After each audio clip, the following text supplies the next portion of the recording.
Esse podcast faz parte da iniciativa O Podcast é Delas. Saiba mais em opodcastedelas.com.br.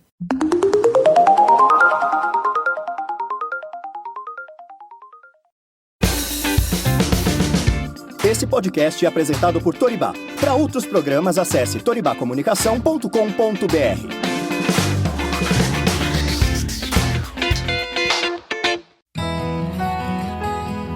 Em casa, a gente conversa.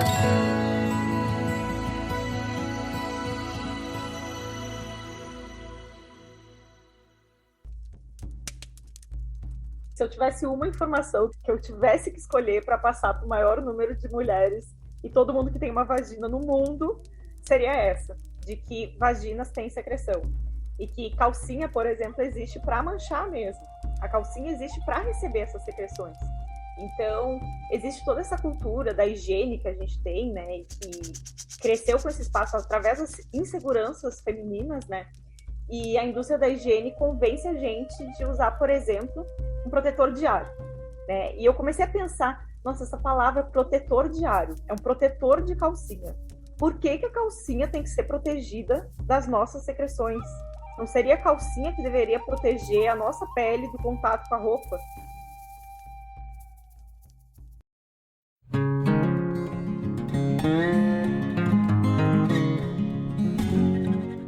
Olá, mana! Seja muito bem-vinda a mais um episódio do Em Casa a Gente Conversa. Essa terceira temporada está voltada inteirinha para você, mulher. A gente tem falado por aqui sobre o sagrado feminino, o autoconhecimento e a saúde da mulher. Hoje nós vamos falar sobre a sua vagina, a sua vulva e tudo que envolve ambas. Porque, não sei se você sabe, mas elas não são a mesma coisa. Nós fomos criadas de uma forma que nos distanciou completamente dos nossos órgãos genitais. Crescemos com vergonha deles, achando o cheiro ruim, feio, inventando nomes para não dizer vagina e, ao mesmo tempo, achando tão puro que nem mesmo a gente podia olhar. Quantas vezes não ouvimos "fecha essas pernas" ou "sente-se como uma mocinha, tire a mão daí"? Com isso, crescemos acreditando que não podíamos mexer na nossa vagina, conhecê-la, sentir prazer. Tanto é que os homens, nossa senhora, são os fortes e maravilhosos que podem pegar seu pênis, se masturbar, ter consciência e as rédeas de seu próprio corpo, mas nós, mulheres, tadinhas, né? Ensinadas a vida toda a não ter prazer, mas sim dar prazer aos homens. Afinal de contas, eles merecem, né? Mas nós, donas do clitóris, um órgão que tem exclusiva função de nos dar prazer, não podemos. Aliás, foi apenas em 1998 que foi descoberta a anatomia completa do clitóris. Mana, enquanto isso, em 1969, o homem pisou na Lua, em 1982 foi inventada a internet, em 1996 o Viagra foi patenteado, e somente há 23 anos que descobriram a anatomia do nosso clitóris. Não sei se você sabe, mas o clitóris tem mais de 8.000 terminações nervosas. E ele tá aí para você sentir prazer. Então, vamos entender melhor e aprender a usá-lo? Para desmistificar a sua, a minha, a nossa vagina, eu convido aqui a Vitória Castro, Vicky para os íntimos, né? Bióloga e educadora menstrual, que trabalha com saúde vulvística para a autoestima. Ela que é dona do perfil do Instagram, @digavulva. Vitória, seja muito bem-vinda aqui ao meu podcast. E antes de começar o nosso papo por aqui, por favor, se apresente. Quem é você? Obrigada, Thaís, uma honra estar aqui. Bom, eu sou a Vicky, né, que é como todo mundo me chama. Sou bióloga, sou educadora menstrual, sou escritora, sou empreendedora, né, várias funções que a gente vai arranjando ao longo da vida, construindo, né. E sou uma apaixonada por todo esse universo vulvístico que eu chamo, né, ou bucetístico. Enfim, são palavras que a gente acaba inventando nessa bolha, para falar de vulva, para falar de ciclos, para falar sobre coisas informações que nos foram negadas durante muito tempo, né? E informações que a gente sabe que são básicas, que são essenciais para a gente construir nossa autoestima, para a gente enxergar nosso corpo de outra forma, mas que muitas vezes a gente não tem acesso, né? Então, estou aqui com esse papel assim de desmistificar muita coisa, né? De trazer a pauta do corpo feminino para a questão, né? E sob uma ótica mais positiva, que é minha grande bandeira, assim, para a gente realmente enxergar nosso corpo, enxergar nossa fisiologia de uma forma que nos valorize, definitivamente, assim. Então, essa é minha bandeira principal. Seja bem-vinda, então. Vamos começar falando do básico, básico, básico. A diferença de vagina e vulva? Sim, e eu vou te falar que essa foi uma das minhas primeiras questões, assim, quando eu criei a Diga Vulva também, né? Porque essa era uma pauta que sempre surgia em todas as rodas de ginecologia autônoma, né? Então eu comecei até mais no offline, né? Depois que eu entrei no online, digamos assim, fazendo perfil no Instagram, produzindo texto para internet, mas antes disso eu já circulava falando de ginecologia autônoma, e essa era uma das principais questões, né? Porque muitas vezes, claro, tem essa questão da gente não nomear, né, as partes do nosso corpo, então a gente tem vergonha de falar sobre vulva, vagina, a gente tem vergonha. E quando a gente tenta falar mais sério, né, muitas vezes a gente acaba chamando tudo de vagina. Né? Então esse era um problema muito comum, né? Muitas vezes a pessoa queria nomear a vulva e acabava falando vagina. Então a grande diferença, né, principal, é que a vulva é a parte externa que a gente fala. Então, se a gente pegar um espelho, né, e abrir as pernas na frente de um espelho, o que a gente vai ver ali é a nossa vulva. Né? Então, a vulva tem ali os lábios externos, né? Tem a região onde nascem os pelinhos, né? Tem os lábios internos, que também são diferentes para cada vulva, né? Porque cada vulva é única, assim como uma impressão digital, né? Assim como o olho, assim como a boca, assim como o nariz, né? Ninguém tem uma igual a outra. Né? Então, a gente vai ver a cabeça do nosso clitóris, né? Tudo isso que a gente vê ali no espelho, quando a gente abre levemente as pernas, é a nossa vulva. Já a vagina é o canal interno que a gente tem. Então, quando a gente olha a nossa vulva, a gente consegue ver a abertura do nosso canal vaginal, da nossa vagina, né? É a mesma coisa, canal vaginal e vagina é a mesma coisa. A gente consegue ver a abertura, né? Que é por onde sai a menstruação, por onde pode sair um bebê, né? Num parto vaginal. Então, aquela ali é o canal, né? A vagina é o canal que vai conectar a nossa vulva, né? O ambiente externo, ao nosso útero, né? Então, basicamente é essa a diferença entre as duas. E vi que ainda tem muita mulher também que não sabe que temos 3 orifícios, porque homens quase todos ainda não sabem, né? E tem uma pesquisa inclusive feita nos Estados Unidos pelo Instituto OnePoll, acho que é assim que se fala, que entrevistou 2.000 mulheres e mostrou que 1 em cada 4 mulheres não sabia onde ficava a vagina. E aqui no Brasil a realidade também não é outra, né? Muitas ainda chegam até você sem saber que existem 3 orifícios nas mulheres. Muitas, muitas, muitas, muitas. Então, e claro, né, sempre tem um misto de emoções quando a gente está num grande grupo, né, seja de adolescentes, de mulheres adultas, de algumas ficam meio em choque, ficam meio caladas, assim, e outras, mas isso é óbvio. Né? E, na verdade, o óbvio, ele também precisa ser dito, porque não é óbvio para muita gente. Então, eu já tive, né, alunas adolescentes, isso anos atrás, assim, Sora, mas isso é óbvio, né, porque eu sou professora de formação também, né, isso é óbvio, né? Todo mundo sabe disso, mas não. E muita gente, por exemplo, usa um absorvente interno, usa um coletor menstrual e acha que precisa tirar o dispositivo, né? O absorvente interno ou o copinho, quando vai fazer xixi, por exemplo. Né? E fica o automático assim, da pessoa, né? De tirar porque ela acha que vai estar tudo saindo do mesmo jeito. Daí eu fico pensando, né? Vou fazer xixi aqui, vai ficar o copinho cheio de xixi. Não, né? São orifícios diferentes. A gente tem a uretra, né, que é um buraquinho realmente muito pequenininho. Então, quando a gente olha a nossa vulva no espelho, muitas vezes a gente não vê, né, a uretra, porque realmente é um buraquinho bem pequenininho. Mas é por ali onde sai o xixi, né, porque está conectado com a nossa bexiga. A nossa vagina está conectada com o nosso útero, então é onde vai sair a menstruação, por exemplo. E o terceiro orifício, né, o ânus, está conectado com o nosso intestino. Então, são orifícios bem separadinhos. E claro, né, às vezes eu até gosto de falar sobre isso, por dentro do nosso corpo, eles estão todos bem juntinhos, né, o intestino, o útero, a bexiga, né, então a gente sabe, né, quando a gente menstrua muitas vezes, nosso intestino entra no rebuliço também, né, a gente sente tudo muito pertinho, porque por dentro os órgãos estão todos encostadinhos, e isso é uma coisa que, já emendando, né, porque eu gosto de falar sobre isso é uma coisa muito forte, que quando eu postei uma vez uma imagem 3D de como a gente é por dentro, né? Como os órgãos se dispõem por dentro. Muita gente ficou completamente chocada, assim, de mudar a vida mesmo. Porque na escola, quando a gente olha os livros de biologia, né? E aqui eu tenho muito espaço de crítica mesmo. Quando a gente olha os livros de biologia, a gente vê as partes, né? Os sistemas separados do nosso corpo. E a gente vê aquele canal vaginal, aquela vagina para cima, o útero recortadinho, né? Que forma aquela imagem bonita. Só que dentro do nosso corpo, tudo está muito mais dobradinho, tudo está mais amassadinho, digamos assim, né? E é diferente, não é daquele jeito, né? Tão alto assim. Então, muita gente se choca, por exemplo, quando vai experimentar um coletor menstrual, né? Colocar o dedo dentro do canal vaginal, prestando atenção no que está fazendo, que ele é inclinado para trás, por exemplo, e não para cima. É que a gente tenta colocar o copinho, por exemplo, para cima, né? E, na verdade, tem que direcionar para trás. Então, são esses pequenos conhecimentos, né, que acabam mudando nossa vida. Isso é importante ser falado porque muitas vezes alguém vai lá se observar e acha que tem alguma coisa errada com o seu corpo. A gente sempre é condicionado a achar que tem alguma coisa errada com o nosso corpo. Verdade. E você falou aí no começo sobre os lábios internos e externos, né? Porque a gente fala muito também grandes lábios e pequenos lábios. Isso também tem mudado justamente porque os externos podem ser menores que os internos e as pessoas também provavelmente se sentiam de outro mundo, né? Quando viam esses nomes e não se encaixavam naquilo.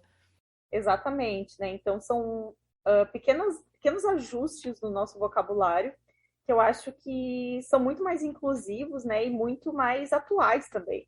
Então, eu sempre bato bastante nessa tecla também, né, de algumas palavras que a gente usa por vício, né, isso do pequenos lábios, grandes lábios, mas quem disse que os lábios internos têm que ser menores do que os lábios externos, né? Então, não existe esse padrão, né, as vulvas são muito diversas, e a gente também não tem dados concisos de dizer como a maioria das vulvas do planeta são, né? Mas eu chutaria que é bem misto, assim, né? Bem meio a meio, ou mais do que isso.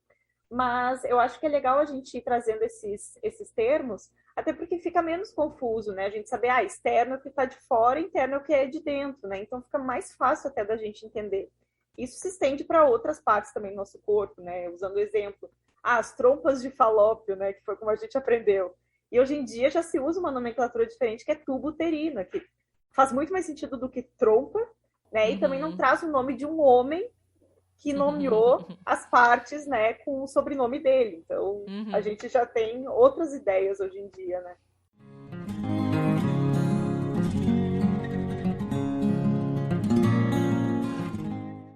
E os mucos, a umidade, as secreções são normais? Não precisa ficar achando que tá com corrimento o tempo todo? Qual que é a diferença entre eles? Precisa ser, essas secreções precisam ser aceitas?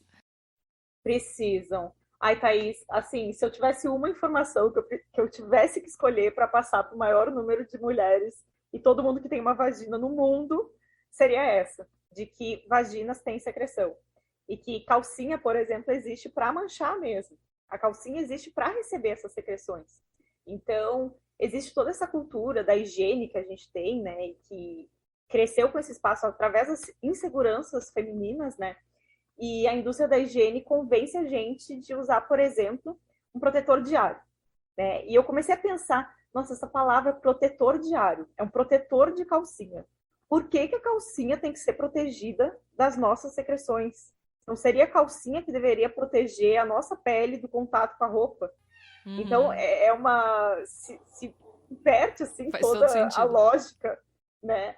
De proteger uma peça de roupa, né, íntima, das nossas próprias secreções. E essa secreção que a gente tem, ela é fisiológica, né? E não só normal, ela é saudável também. Então, claro, depois que a gente chega no momento da vida onde a gente sofre com, por exemplo, secura vaginal, que a gente começa a dar valor, né, da umidade que a gente tinha antes, das secreções que a gente tinha antes, porque isso é importante para o conforto, né? A gente pensa que a pele da nossa vagina, né, internamente, ela é uma pele úmida, né? É uma pele de mucosa, nem a nossa boca. Então, ela precisa ser úmida. Então, a nossa boca sem saliva seria horrível, né? A sensação da boca seca é muito ruim. Então, a nossa vagina, ela precisa dessa umidade. E essa secreção que fica todo dia na calcinha, né? Principalmente em dias onde a gente faz mais atividades, onde a gente caminha mais, né? A gente anda mais, a gente faz mais movimento. Essa secreção começa a descer mais pela calcinha por causa do movimento, por causa da gravidade. E essa secreção, ela é um produto também da autolimpeza que a vagina faz. Então, dentro da nossa vagina, a gente tem uma microbiota. Então, é um conjunto de muitas bactérias, né, que produzem aquela acidez que a gente precisa na nossa vagina, porque essas bactérias fazem parte do nosso sistema de defesa. Então, elas protegem, né, todo o nosso sistema interno mesmo, o útero, né, as tubas uterinas, os ovários, de bactérias assim que não fazem parte da nossa natureza, de entrarem lá para dentro. Então, é uma microbiota muito protetiva que a gente tem, né? Antigamente chamada de flora também. Então, a gente precisa dessa microbiota e ela está sempre se renovando, né? As células da nossa vagina estão sempre se renovando. E, obviamente, isso produz uma secreção, né? E essa secreção, ela não representa sujeira, ela representa limpeza, né? Porque a nossa vagina, internamente, ela se limpa sozinha. Né? A gente nunca deve lavar o canal vaginal, por exemplo, lá dentro, né? Porque a vagina está sempre nesse processo de autolimpeza. Como deve se lavar, então? Apenas a parte de fora, com sabonete íntimo ou não, só com água? O que você sugere? Isso, tem que lavar sempre, diariamente, né? A parte externa, né? Que é a vulva, dentro ali também dos lábios internos, né? Esfregando as dobrinhas delicadamente, né? Para tirar todo aquele resquício de... como se fosse um sebinho que fica, né? Que é natural, que é normal, que acumula ao longo do dia. Então, a gente precisa esfregar, assim, com os dedos, delicadamente, obviamente, para ninguém se machucar. E sobre usar água, usar um sabonete neutro, usar um sabonete íntimo, é opcional para cada pessoa vai se dar bem com alguma coisa. Mas, sim, super limpa, assim, muito bem mesmo, lavando só com água. Né? Muita gente que tem tendência a alergias, ou, enfim, prefere, testa lavar só com água, se dá super bem, acha que diminui os cheiros e tudo mais. Então, super funciona, só tem que ter paciência, né? Porque, lembrando que lavar não é simplesmente jogar água e nem jogar água e sabão. Né? Lavar envolve um tempo ali que a gente precisa ter, de 1 minutinho em água corrente, esfregando delicadamente, que é isso que limpa e tira os resíduos que ficaram ao longo do dia. Então, dá para lavar só com água, dá para usar um sabonete neutro, né? Esses glicerinados eu recomendo, eu acho eles bem suaves, né, e bons, sabonete glicerinado. E algumas pessoas preferem usar sabonete íntimo, mas ele não necessariamente limpa melhor. Eu, particularmente, sou super a favor do sabonete glicerinado, que é mais barato, né, que não tem esse apelo tanto da higiene feminina, né, da necessidade de se perfumar e tudo mais, até porque o sabonete íntimo em algumas pessoas pode causar algumas alergias. Né? Mas quem se dá bem e quer continuar usando, pode usar, mas desde que seja só na parte externa. Tá. E sobre o ímen, Vicky? Tem mulheres que não possuem, ele pode se romper sem sangrar? Como que é isso? Então, na verdade, isso é uma questão bem polêmica, né? Porque durante muito tempo não se estudou atentamente isso. Eu até recomendo um TED, né, que tem no YouTube legendado, que eu acho que todo mundo tem que ver, que é o mito, não é mito, é a fraude da virgindade, né, que é de 2 médicas que pesquisaram sobre a questão do ímen, e elas viram que muita gente tem o ímen diferente um do outro. Né? O que isso quer dizer? Quer dizer que alguns ímens têm um formato mais fechadinho, alguns têm uma abertura em formato de anel, outros têm um formato como se fossem franjas, e tu não tem como, olhando para um ímen, afirmar com certeza se já entrou alguma coisa naquela vagina ou não. Né? Então, muita gente acha que o ímen ele é uma membrana fechada, né? Que ele fecha a entrada do canal vaginal, mas isso não é verdade, né? Porque se fosse assim, por onde sairia a primeira menstruação? Né? Começa por aí. Então, ele tem uma abertura, né? Na imensa maioria das vezes. Claro, existem alguns casos onde o ímen não tem abertura, né? Um ímen grosso que não tem nenhuma abertura, que precisa fazer uma incisão, né? Por cirurgia, mesmo para abrir, para poder sair a menstruação, por exemplo. Né? Mas são casos raríssimos. Só que a maioria dos ímens, eles não são nem um lacre, eles são, na verdade, uma membrana elástica, né? Que circunda a volta do canal vaginal, né? Da abertura ali da vagina. E eles têm essa elasticidade, né, que também vai se perdendo assim ao longo do tempo, né, com a nossa puberdade, né, conforme a gente vai produzindo hormônios, esse ímen ele vai se tornando cada vez mais fininho. Então tem gente que vai, por exemplo, ter várias relações sexuais com penetração, que vai usar coletor, que vai, né, passar muita coisa dentro do canal vaginal, e o ímen vai continuar lá porque ele vai ter essa elasticidade. Algumas pessoas ele vai abrir um pouquinho mais, mas a gente não tem como olhar para uma vulva, né, olhar para a abertura de um canal vaginal e dizer, essa pessoa, ela já transou ou não com penetração, no caso, né? A gente não tem como fazer isso. E isso até hoje é usado como uma forma de gerar medo nas mulheres, gerar medo nas meninas, né? Usado como uma arma cultural mesmo de gerar isso, né? A gente vê na mídia, né? Nas novelas mais antigas, né? A gente vê, eu vou te levar no médico para ele olhar e ver se tu já transou ou não. E essas duas médicas, né, que fizeram esse TED, elas escreveram um livro também, que é o Viva a Vagina.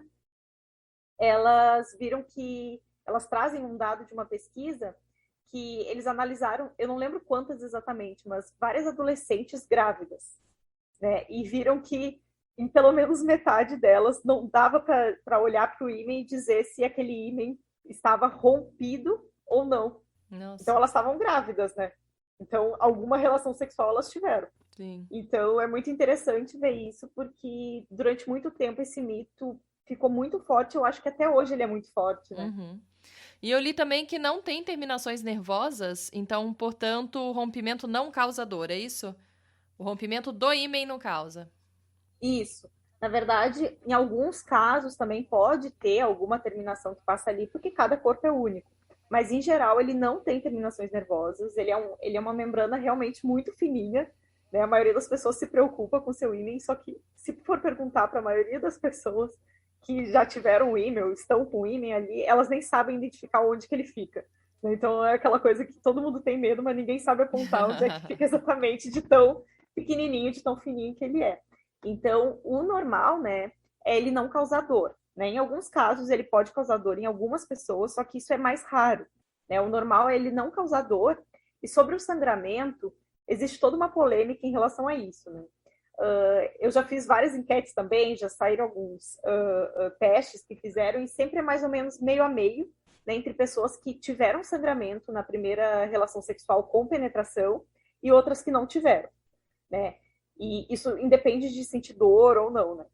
E esse sangramento, existe toda uma polêmica de onde que esse sangramento vem, né? Porque ele pode vir de pequenos vasinhos do canal vaginal que acabam se rompendo com o atrito da primeira penetração, né? Por falta de lubrificação, né? Às vezes por machucar ali a mucosa, às vezes por fazer um cutuque no colo do útero, né? Que nunca tinha sofrido nenhum cutuque, e pode vir um sangramento mais abundante. Né? Não é normal o ímen em si ser vascularizado, né? E poder sair muito sangue, mas a gente sabe que tem pessoas que tiveram essa experiência de ter sangramentos muito intensos, né? Mas, querendo ou não, é difícil a gente saber de onde é que esse sangramento está vindo, né? Pode ser que ele tivesse vindo ali do útero, né? Pelo um cutuque que gerou ali, pode ser menstruação, e não tem muito como saber se a pessoa não se observa atentamente, né? E muita gente, eu me incluo aqui também, chama a vagina por apelido desde pequena, né, Vitória? E você acha que isso é mais uma forma da gente se distanciar da nossa vagina? É mais uma forma da gente não se conectar com ela, não saber exatamente, não conhecer a nossa vagina? Eu acho que é um misto de duas coisas, assim, acho que pode ser legal, assim, ter esses apelidos até pela graça, né, e às vezes quebrar um gelo, assim, para trazer a vagina, a vulva para a pauta, né, para as conversas, para popularizar, digamos assim, falar sobre isso, né, e ao mesmo tempo também pode ser uma tentativa de achar um eufemismo, né, para se referir a uma parte do corpo que é uma parte como outra qualquer. Mas a gente sabe que historicamente tem todo esse peso, né, que a gente não fala. A gente sabe que isso acontece. Então acho que depende muito da intenção de quem está falando, né, de como que isso está sendo usado, em qual ambiente isso está sendo usado. Né? Então, poxa, se a gente for pensar, não é legal a gente ir, por exemplo, num serviço de saúde, né, e chamarem por apelido, né, a pepeca como tá, né, porque parece uma infantilização, de certa forma. Ao mesmo tempo, também é interessante, com crianças, né, a gente nomear como é o nome mesmo, né, e falar como se fosse uma parte, como qualquer outro do corpo. Como um braço, sim. Né? Né, aquelas brincadeiras, assim, braço, vulva, pé, sabe? Então, é super importante isso até para a criança entender, né, que é uma parte do corpo, né? Claro que vão ter outras conversas em relação a isso, né? De nenhuma pessoa pode tocar aqui, né, sem ter permissão, que não seja para lavar, né? É importante conversar sobre isso com as crianças, mas para não trazer aquela coisa de os adultos não falam sobre isso.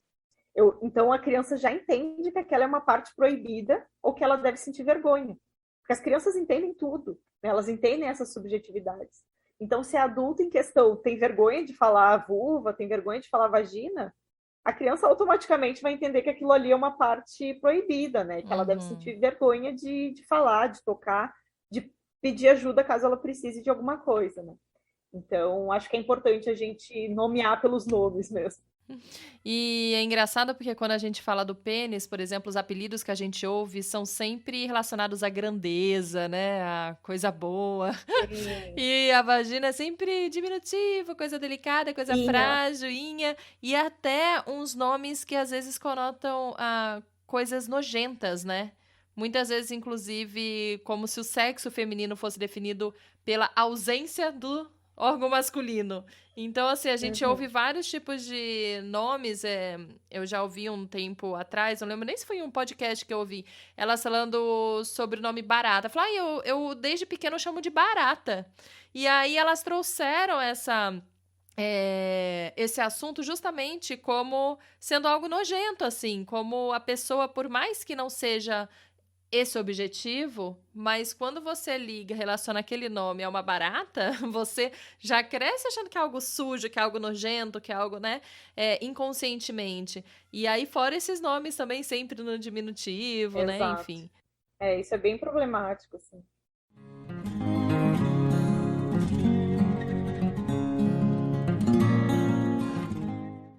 E o que você acha, assim, do relacionamento, da relação entre conhecer a própria vagina e a autoestima? Quando a gente conhece a nossa própria vagina, nosso próprio corpo, a gente acaba ganhando aí uma autoestima também? Ai, com certeza, assim, eu acho que entra no tópico do prazer, né? Entra no tópico do prazer, eu digo não só o prazer sexual, de se descobrir, mas o prazer de se conhecer e de se tocar, mesmo que não tenha uma intenção erótica naquele momento, né? Então, só o fato do autocuidado, né? Da autopercepção, né? De começar a acender essa luzinha, digamos assim, eu acho muito interessante.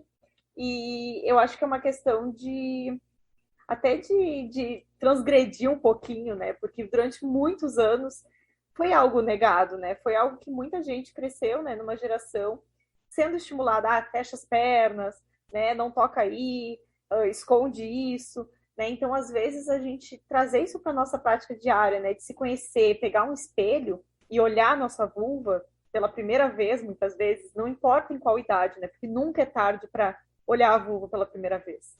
Nunca, nunca, nunca. Né? Então, pega um espelho, olha a própria vulva, isso vai ter um significado diferente para cada pessoa, né? Dependendo da história que essa pessoa passou.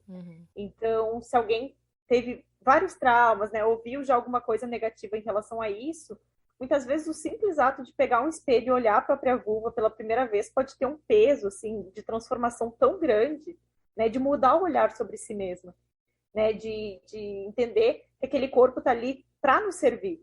Porque a gente também cresce aprendendo que o nosso corpo existe para o outro, né? Para servir o outro. Então, para dar prazer para o outro, né? Para servir sexualmente o outro, para ter filhos, né? Necessariamente. Então, a gente nunca aprende que nosso corpo também serve a nós mesmos, em primeiro lugar, na verdade. E é uma loucura pensar que pode passar a vida toda sem ter olhado para sua própria vagina, né? Sem conhecer e falar, gente, estava aqui o tempo inteiro e eu nunca olhei, eu não sabia que eu carregava isso. Essa desconexão é Exato. muito estranha, né? Outras pessoas olharam, né? O médico olhou, a médica olhou, os namorados, a namorada olharam, e eu não olhei. E sobre os pelos, Vitória, o que você acha sobre os pelos? A importância deles, se faz mal tirá-los? Isso é uma coisa que, ouvindo outras pessoas, né, e tudo mais, é algo muito opcional, né? Então, tem gente que vê, por exemplo, depilação como higiene. E não, depilação não está relacionado à higiene, né? Então, higiene é outra coisa, não está relacionado a ter ou não ter pelos em determinado momento. Mas eu, particularmente, depilação é algo puramente estético, né? E tem gente que tem dificuldade, assim, de aceitar isso. E sim, é uma coisa estética, sim, existe uma pressão social, porque a moda hoje é não ter pelos, né? Pode ser que daqui 50 anos seja completamente diferente.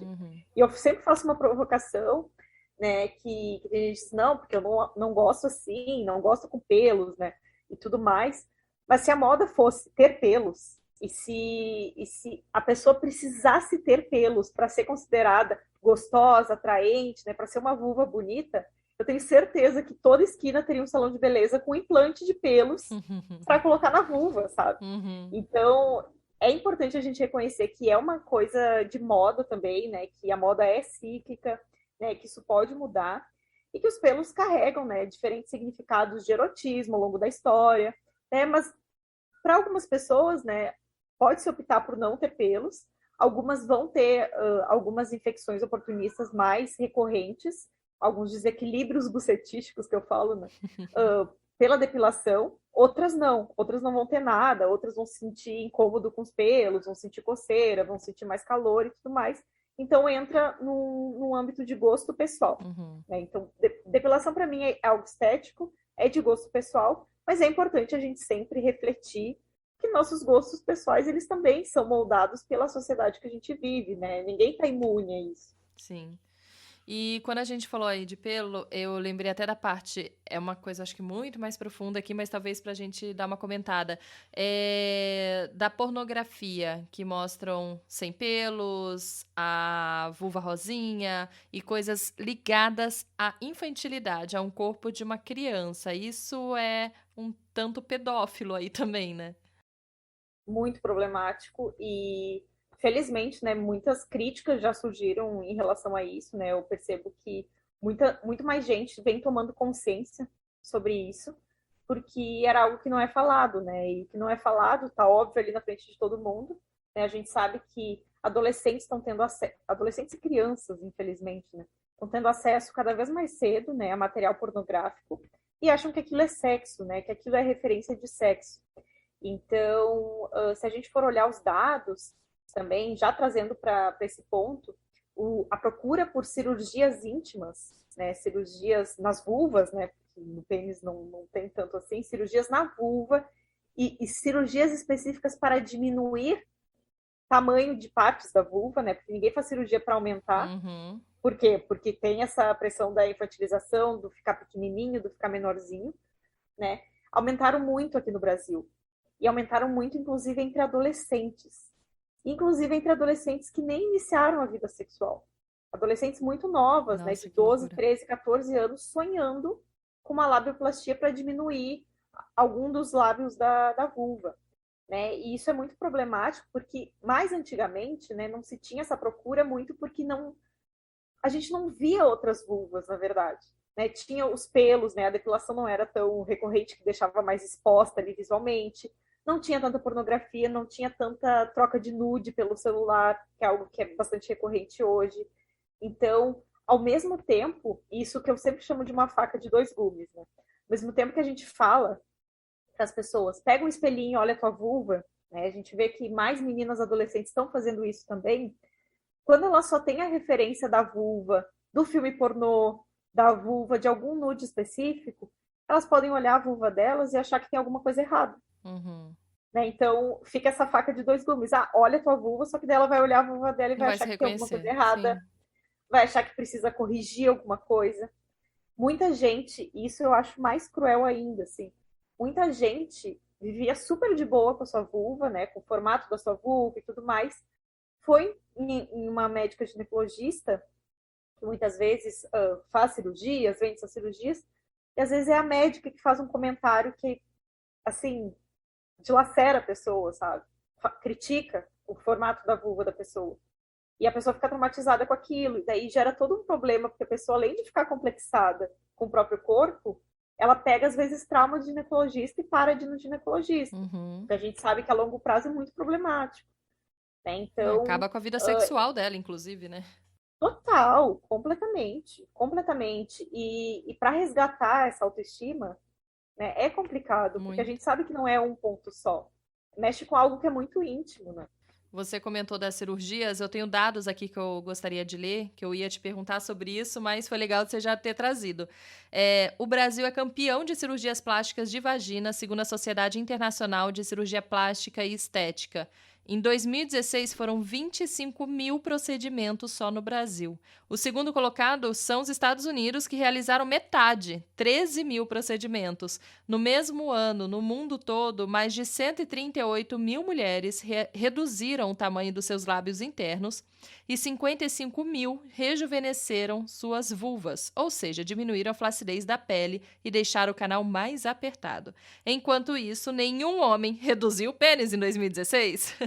Na verdade, no mundo todo, foram apenas 8 mil homens que fizeram cirurgia e foram para aumentar o pênis, não diminuir. É bem contraditório quando vemos, inclusive, que por muitos séculos a vulva era adorada e retratada em tamanho grande em diversas obras de arte.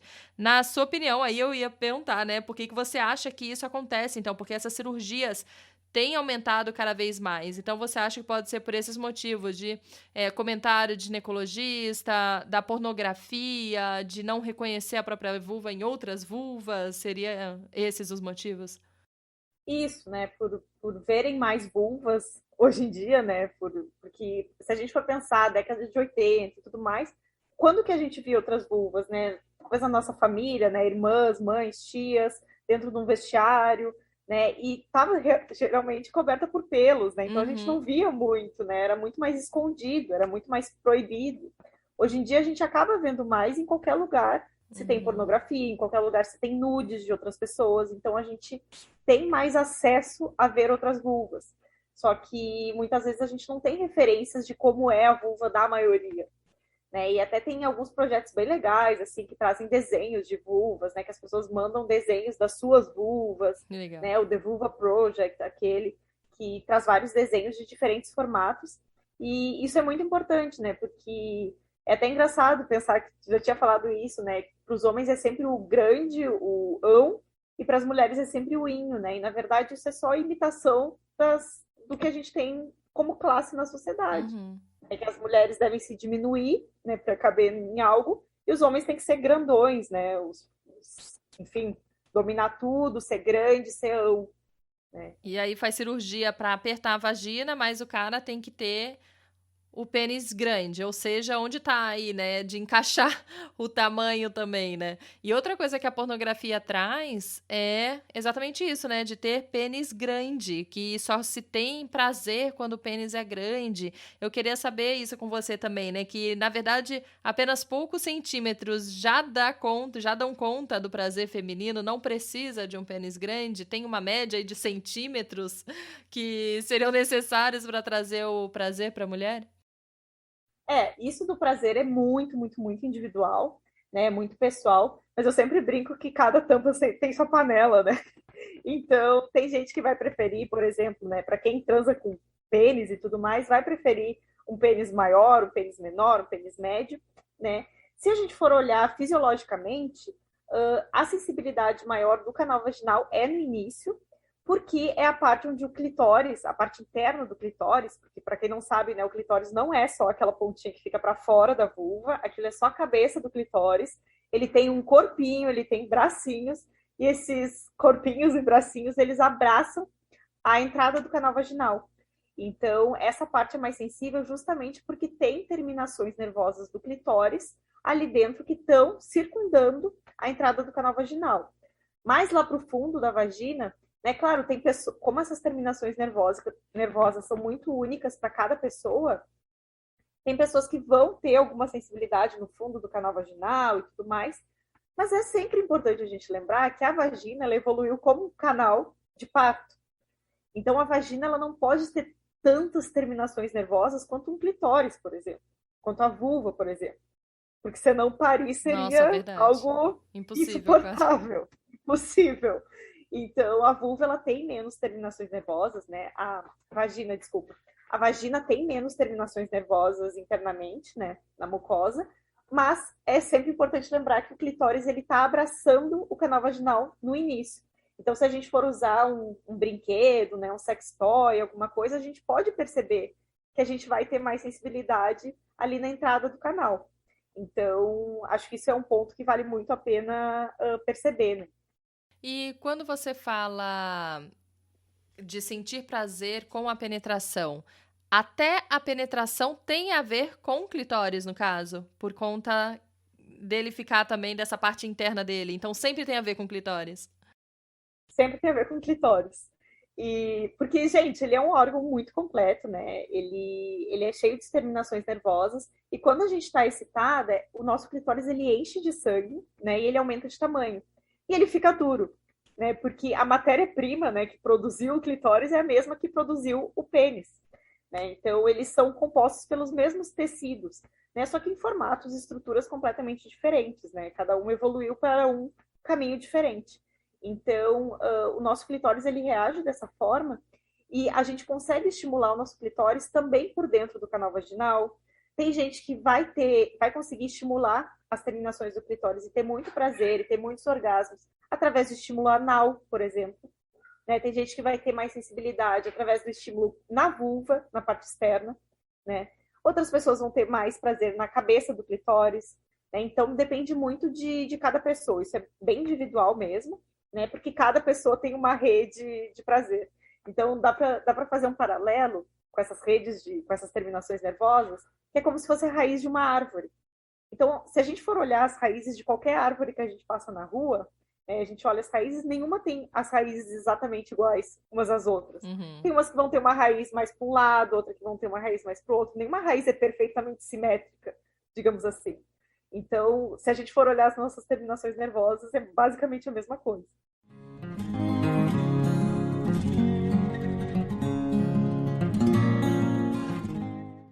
Você estava falando de parto aí, lembrei de um mito, de que a vagina não volta ao seu tamanho de antes, depois do parto. E isso é um mito também, né, Vicky?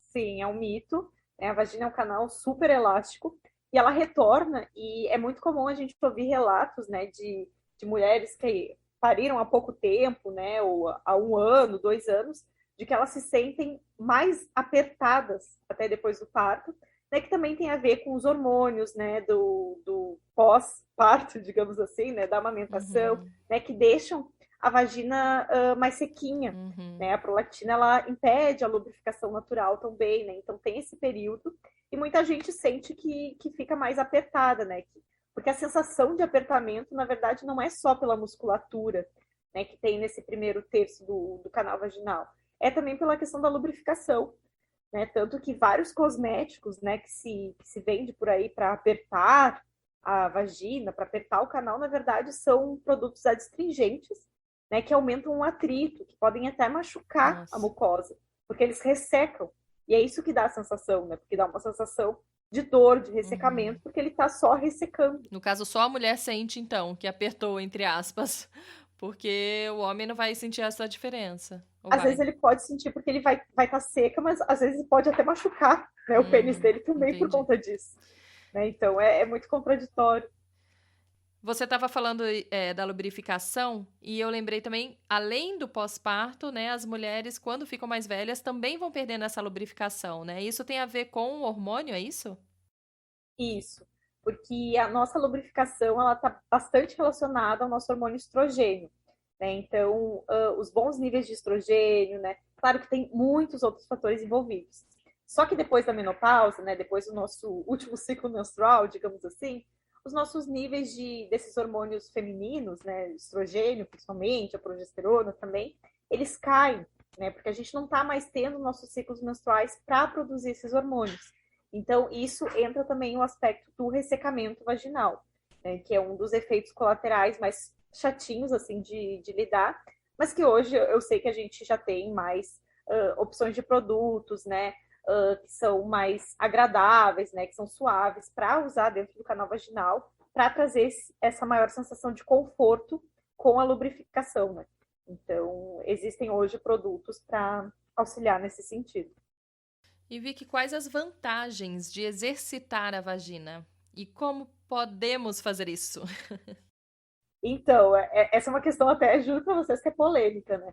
Eu acho muito importante a gente criar essa noção, né? Porque isso se trata de consciência corporal, né? Que é algo que a gente pode exercitar com basicamente tudo no nosso corpo, né? Quando a gente faz algum exercício, uma dança, tudo isso trabalha com consciência corporal. E com a nossa vagina não seria diferente.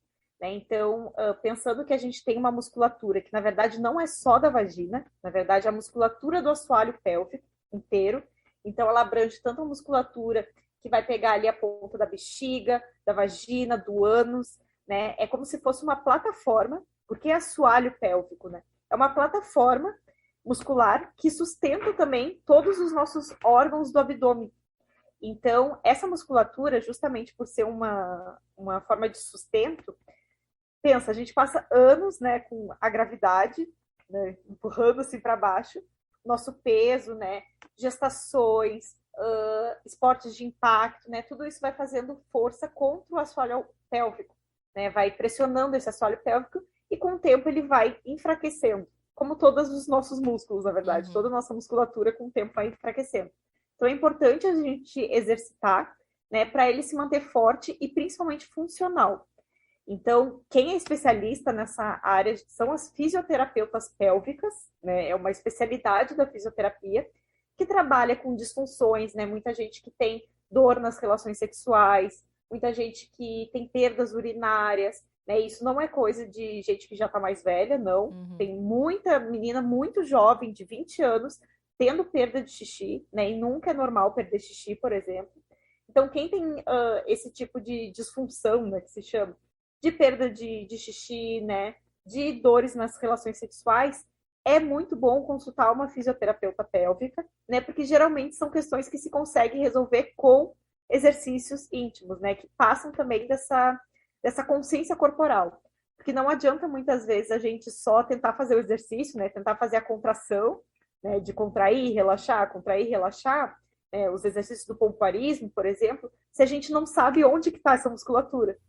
Então a gente precisa ter essa consciência corporal, porque senão a gente pode estar fazendo o exercício errado. É como se fosse uma musculação, sabe? A gente pode fazer sozinha? Pode, mas a gente precisa saber onde que a gente está fazendo. Se a gente fizer um movimento errado, a gente pode machucar, né, o nosso músculo do braço, por exemplo. Então vale a mesma coisa para os nossos músculos da vagina.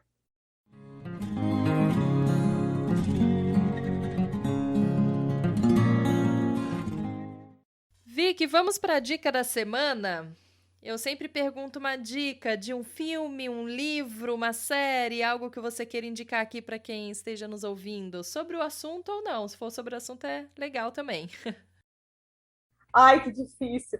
Mas eu vou indicar um livro que é de uma amiga minha, né? Amigas que a gente conhece na internet e que sou fã, que é da Patrícia, que é o livro Fertilidade Positiva, né, que é uma das minhas frentes também, né, de falar sobre ciclo menstrual, de falar, né, de ser uma divulgadora dos métodos de percepção de fertilidade. Legal. E eu acho que ele traz uma educação que é muito importante, que a gente muitas vezes também não teve acesso, né, sobre os nossos ciclos menstruais, né, sobre nossa fertilidade. A gente só para falar de fertilidade, por exemplo, quando a gente quer engravidar, né, ou quando a gente não quer de jeito nenhum, né, a gente acha que a fertilidade é um problema daí. Então, acho bem legal a forma como ela traz, né, educação sobre os métodos de percepção de fertilidade, né, que permitem a gente saber quando a gente está fértil, quando a gente não está, e toda a educação sobre ciclo menstrual que é envolvida nisso. Então, dica do dia é o livro Fertilidade Positiva, porque eu sou uma grande fã do trabalho da Patrícia também. Legal. E quem quiser conhecer mais seu trabalho, onde te encontra? Me encontra no Diga Vulva. Me encontro também na Herself Educacional, da Escola da Menstruação, que é minha outra frente de trabalho, né, que é a nossa Escola da Menstruação, de fato. E me encontro como Victoria Castro, estou sempre por aí, né, falando sobre vulvas, falando sobre vaginas, falando sobre ciclos, porque essa é a minha grande paixão. Muito obrigada, Vicky. Agora eu já posso te chamar assim. Me sinto íntima. Sim. Depois de um papão desses. Muito obrigada pela sua participação aqui no podcast. Eu que agradeço e mando um beijo para todo mundo que está nos ouvindo. Muito obrigada também a você que está nos ouvindo agora. Muito bom ter você aqui de novo comigo nessa jornada de autoconhecimento e do resgate do poder feminino. Se você ainda não me segue lá no Instagram, vai lá. É @agenteconversa. E no Facebook, Em Casa a Gente. Se você tem filhos, convido também para conhecer meu outro podcast, que é de historinhas infantis, chamado Vem Ouvir Essa História, com histórias com pitadas de feminismo, política e diversidade. E quero pedir um favor também a você que já me acompanha por aqui há algum tempo ou chegou agora, mas tem gostado do conteúdo. Uma forma de dar aquela ajuda para esse podcast é contribuindo qualquer valor a partir de R$5 por mês lá no catarse.me/agenteconversa. Com isso você já me ajuda muito, porque hoje eu ainda invisto para conseguir colocar esse podcast no ar. Meu objetivo é conseguir pelo menos que com a ajuda financeira de vocês eu não tenha esse gasto. Então se você sentir que quer e pode ajudar, é só entrar no catarse.me/agenteconversa. Muito obrigada mais uma vez por estar aqui. Semana que vem tem um episódio novo no ar com uma nova convidada trazendo um monte de informações aqui para ajudar a gente nessa jornada do autoconhecimento e do sagrado feminino. Um beijo e até lá. Tchau, tchau. Em casa, a gente conversa.